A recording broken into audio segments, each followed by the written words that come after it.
परेशान सखी बानी हम परेशान सखी खाली जुबान के ढकला से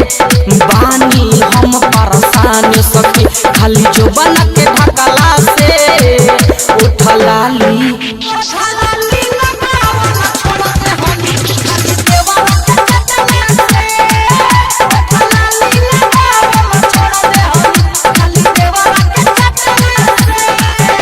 हम परेशान सखी खाली जुबान के ढकला से बानी हम परेशान सखी खाली जुबान के ढकला से उठलाली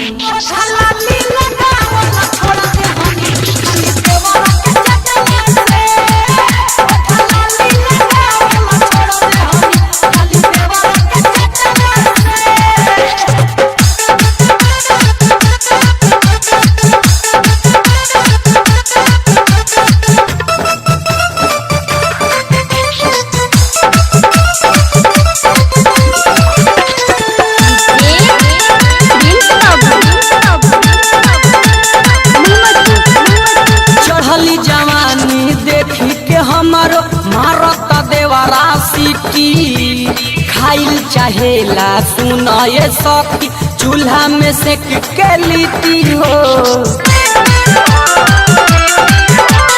चढ़ली जवानी देखी के हमारो मारत देवरा सीटी खाइल चाहेला सुनाए सखी चूल्हा में से के लिट्टी शौख सिंगार नहीं पूरा होखेला शौख सिंगार नहीं पूरा होखेला एकरा टकला से शौख सिंगार नहीं पूरा होखेला एकरा झकला से उठलाली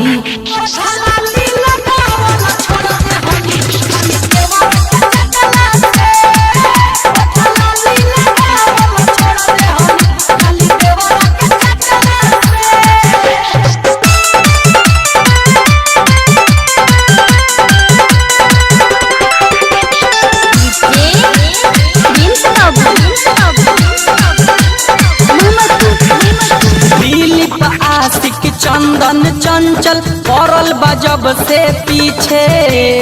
पाके अकेला सुनाए सखी साड़ी के अचरा खींचे दिलीप आशिक चंदन चंचल पड़ल बजब से पीछे पाके हमके अकेला ये सखी साड़ी के अचरा खींचे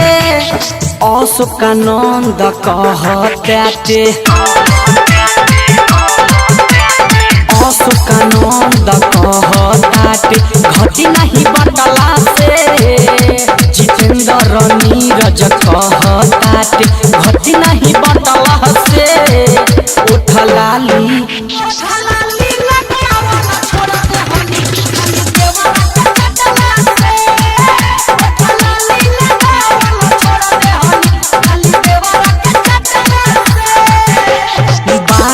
हम परेशान सखी खाली जुबान के ढकला से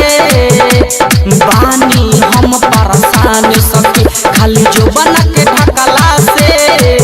उठलाली